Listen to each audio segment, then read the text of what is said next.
Masa intens investigasi.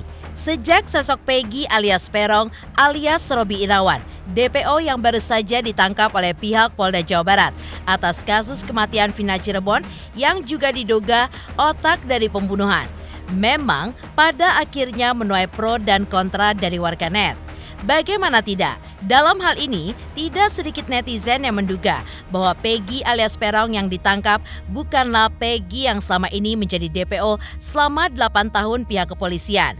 Namun, di tengah ramainya masyarakat yang membahas Peggy alias Peron yang diduga otak pembunuhan Vina Cirebon, beberapa fakta mengenai kematian Vina dan Eki kini mulai terkuak ke publik. Lalu, seperti apa fakta-fakta tersebut yang diungkap oleh Ibu RT tempat Eki tinggal yang mengetahui detik-detik saat kejadian? Benarkah kasus kematian Vina dan Eki karena adanya perasaan cinta dari Eki yang diduga otak dari pelaku pembunuhan terhadap Vina dan Eki? Di sisi lain, seperti apa pihak kuasa hukum Peggy yang mengajukan pra-peradilan terhadap pihak kepolisian atas penangkapan dan penetapan Peggy sebagai tersangka? Dan seperti apa juga kekecewaan Ibunda Peggy saat mengetahui anaknya ditetapkan sebagai tersangka, apalagi Peggy adalah tulang punggung keluarga. Dan bagaimana pula sahabat polisi yang kecewa dengan sikap ALMI atau Asosiasi Lawyer Muslim Indonesia di mana melaporkan produser film Vina sebelum 7 hari. Pemirsa, bersama Intens Investigasi, kami hadirkan kabar terkini, terpercaya, dan teraktual. Tetapi sebelumnya, jangan lupa untuk like, subscribe, dan juga share channel YouTube ini.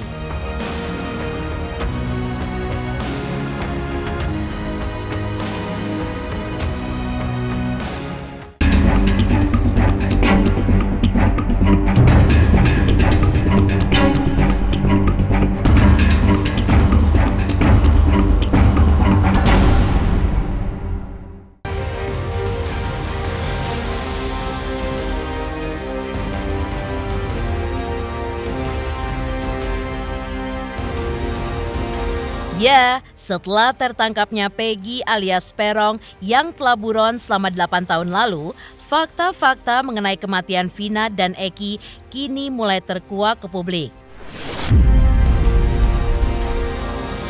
Dan untuk semakin memperkuat fakta-fakta yang telah terkuak, tim Intens Investigasi secara eksklusif mendatangi kediaman Ibu RT yang mengetahui seperti apa detik-detik kejadian. Lantas, seperti apa pula kesaksian yang diberikan Ibu RT kepada tim Intens Investigasi? Benarkah kasus kematian Vina dan Eki karena adanya perasaan cinta juga dari Eki yang diduga otak dari pelaku pembunuhan terhadap Vina dan Eki?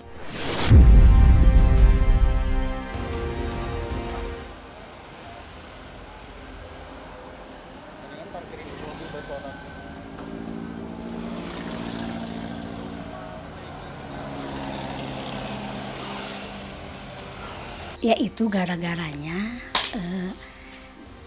Egi-nya tuh seneng ke Vina. Vinanya ngin mukanya. Jadi balas dendam terhadap Eki. Terus malam minggunya tuh minta uang ke ayahnya. Kata ayahnya nggak boleh, nanti aja. Ini geng motor udah ada di Man, kejadiannya kan di Man kejadiannya. Udah gitu kata Eki-nya, ayah cek Eki-nya butuh sekarang, cek nggak mau cek besok. Jadi ya terpaksa berangkat jam 10 ngambil uang ke ayahnya ke Pecilon. Kejadiannya pulang dari Pecilon tuh ya itu kejadian udah ngumpul 11 orang. Udah gitu diberhentiin sama geng motor tuh. Cenah ada apa? Ya sini dulu cenah banyak-banyak mulut gitu. Udah gitu dibawa ke kebun. Ke kebun dekat SMP 11 tapi seberang jalan. Kebunnya tuh yang rawan tuh. Ya itu kejadiannya di situ. awal-awalnya udah gitu. Jadi pagi minggunya dibawa ke Rumah Sakit Gunung Jati. Oh, sempat Iya. Enggak, disetrum. disetrum.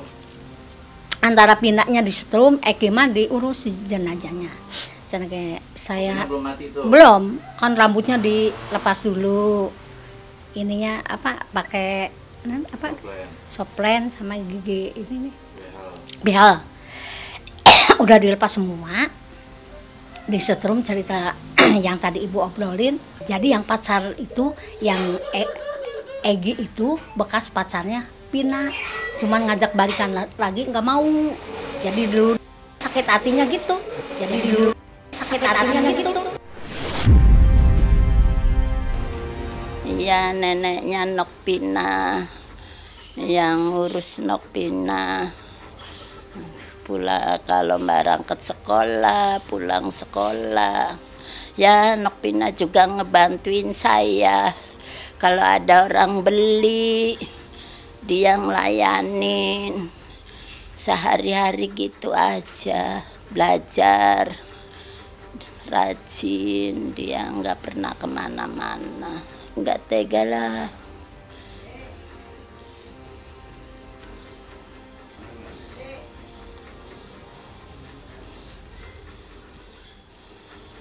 Adalah.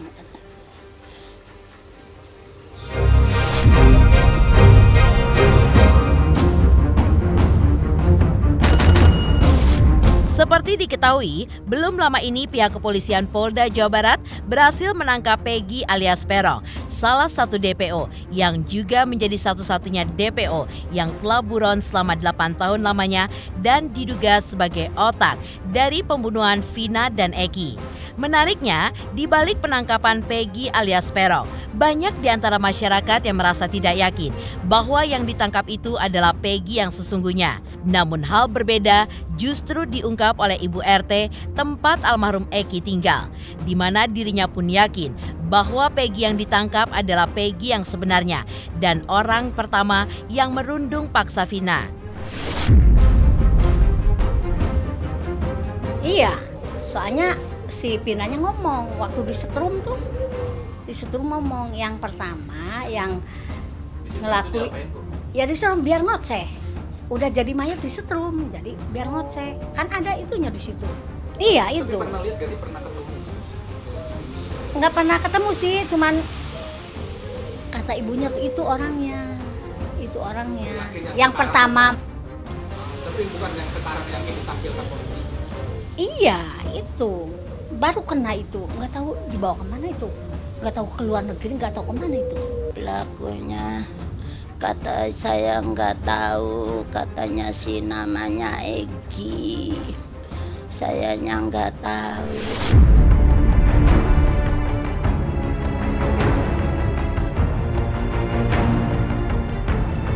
Di sisi lain, polisi hingga saat ini pun terus bekerja keras untuk mengungkap siapa dalang sebenarnya dari kasus pembunuhan terhadap Vina dan Eki, termasuk memeriksa Linda sahabat Vina yang selama ini diduga terlibat dalam kasus pembunuhan Vina. Ya, kasus kematian Vina di Cirebon memang masih berselimut misteri. Banyak saksi kunci yang belum muncul. Salah satunya adalah Linda yang merupakan saksi kunci kasus kematian Vina Cirebon. Banyak pertanyaan seberapa dekat Linda dengan almarhumah Vina dan bagaimana pertemanan mereka. Akhirnya pada Senin 27 Mei kemarin, Linda pun muncul ke publik untuk menjalani pemeriksaan di Polres Cirebon dengan didampingi kuasa hukum dari kantor pengacara Hotman Paris.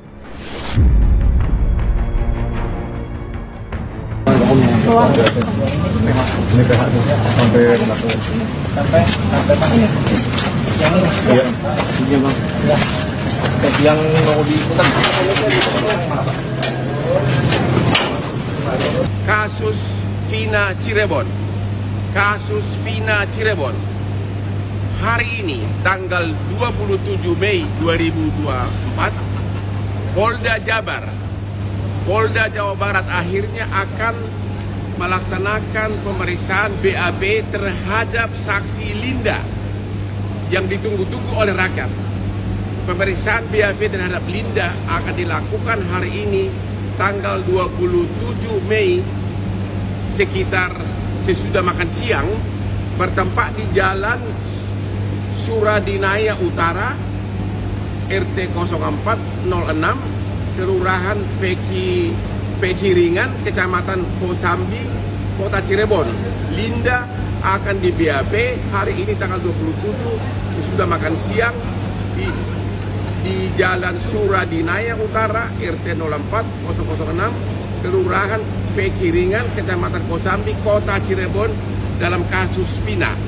Kita coba dulu percayakan kepada kepolisian dan melihat sejauh mana nanti hasil pendalaman kasus ini. Ya, tim kuasa hukum Vina, Hotman Paris dan rekan-rekan akan nanti mendampingi di sana. Iya, memang hari ini, habis ini kami mau berangkat ke Cirebon untuk mendampingi Linda diperiksa oleh Polda Jabar, tapi karena kondisi Linda anaknya sedang sakit, jadi kami yang berangkat ke Cirebon untuk mendampingi Linda, begitu.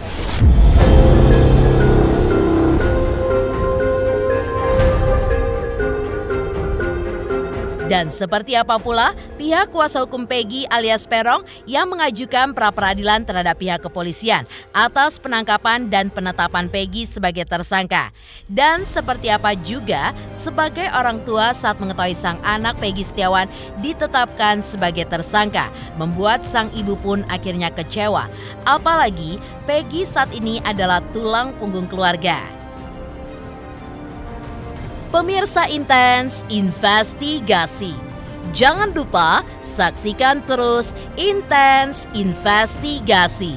Dan pastikan jangan lupa untuk like, subscribe, share, dan komen jelang 3 juta subscribers channel Intens Investigasi.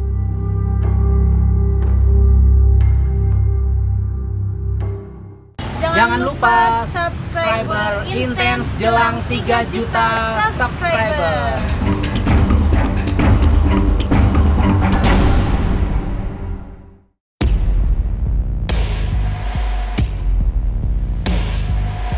Seperti diketahui, beberapa hari lalu, Peggy pun telah ditangkap dan dirilis oleh pihak kepolisian Polda Jabar.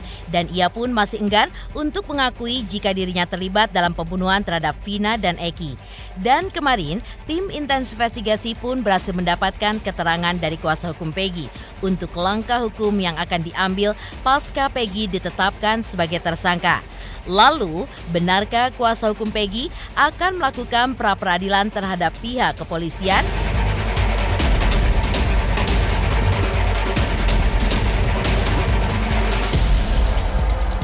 Untuk proses berikutnya ya kami juga untuk waktu dekat lah, karena itu kita kemarin juga sudah kumpul semua tim, langkah yang paling cepat mungkin kita sedang menyusun untuk peradilan. Kedua, kami juga ingin mengadukan atas ketidakadilan yang dialami oleh klien kami yaitu Peggy Setiawan. Dilihat dari prosesnya penanganan, penangkapan, status, ini menurut kami ini sudah di luar porsi hukum, di luar prosedural. Makanya kami tidak hanya mengajukan gugatan pra-peradilan, tapi kami pun akan mengadu ke instansi terkait, baik itu di internal kepolisian maupun di luar kepolisian. Karena ini menyangkut terkait rasa keadilan yang selama ini kami lihat untuk Peggy Setiawan ini sudah di luar jalur hukum. Contohnya salah satunya daftar DPO yang dikeluarkan oleh penyidik pada saat itu tidak sesuai dengan ciri-ciri Peggy, dan DPO yang dikeluarkan pun tidak valid, tidak lengkap. Nah, terus pada saat penangkapan Peggy pun ini penyidik Polda ini dengan dasar apa? Sedangkan DPO yang terkait keterangan para pelaku yang sudah divonis ini kan sudah dicabut keterangannya terkait DPO. Makanya kami pun mempertanyakan dan akan kami coba pelajari ini kepolisian itu menangkap dengan dasar apa. Nah, kalau dihubungkan dengan sikap kepolisian yang 8 tahun ini diam, tidak menindaklanjuti, karena dasarnya itu bahwa keterangan dari 8 pelaku yang sudah divonis itu dicabut. Nah, sekarang kepolisian langsung ambil, menangkap Peggy, ditangkap dalam 1 kali 24 jam sudah berstatus tersangka. Nah, pada saat pemeriksaan sebelumnya pun Peggy tidak didampingi pengacara. Nah, apakah ini langsung ditetapkan tersangka? Nah, kita mendampingi itu pada saat sudah berstatus tersangka.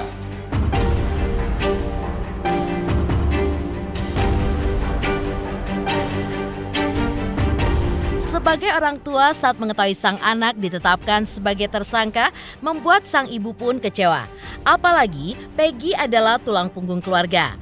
Lantas, seperti apa curahan kesedihan Ibunda Peggy kepada tim intens investigasi yang penuh dengan air mata? Dan seperti apa pula keyakinan Kartini jika anaknya tidak bersalah lantaran anaknya dikenal baik dan tidak ada di lokasi kejadian saat terjadi pembunuhan Vina Cirebon.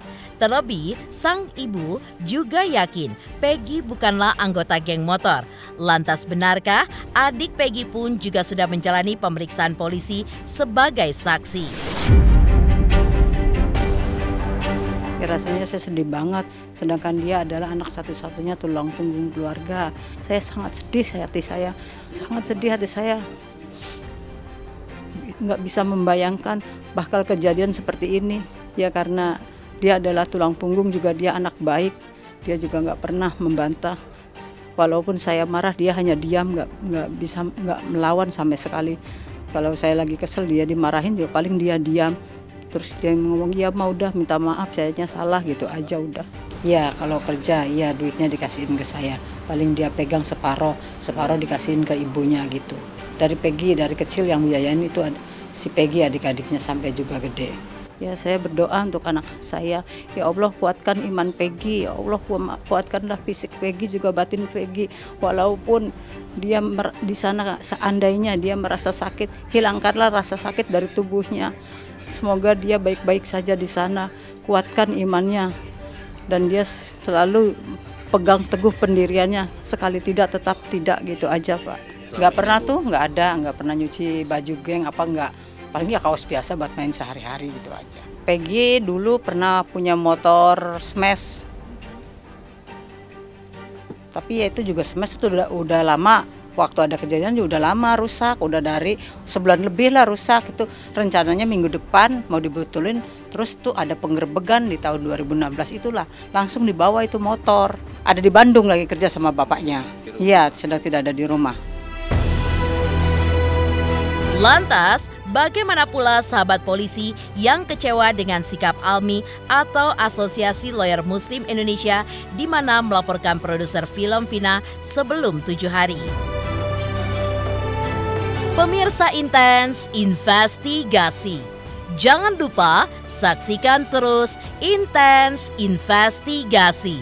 Dan pastikan jangan lupa untuk like, subscribe, share, dan komen jelang 3 juta subscribers channel Intens Investigasi. Hai semuanya, aku Judika. Selamat buat Intens Investigasi yang subscribernya sudah hampir mencapai 3 juta. Jadi jangan lupa terus di subscribe Intens Investigasi, dan semua tayang-tayangannya akurat dan bisa menghibur masyarakat Indonesia.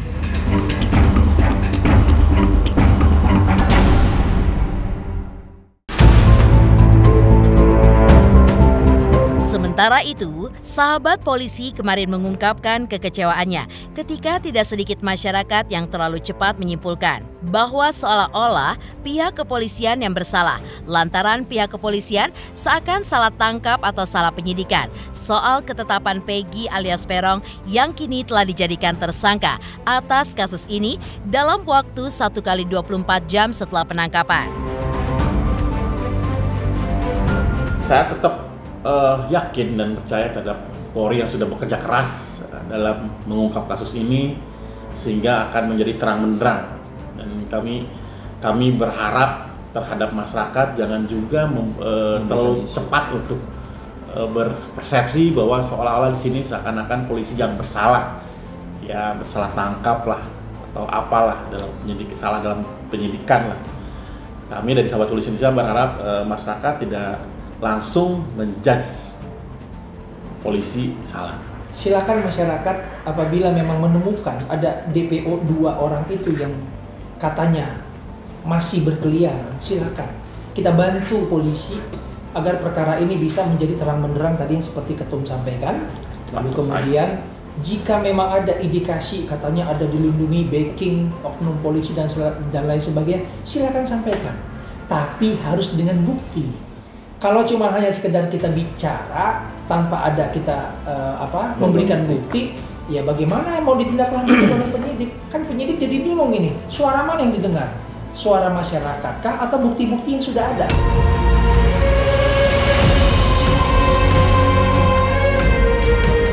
Pemirsa Intens Investigasi, jangan lupa saksikan terus Intens Investigasi.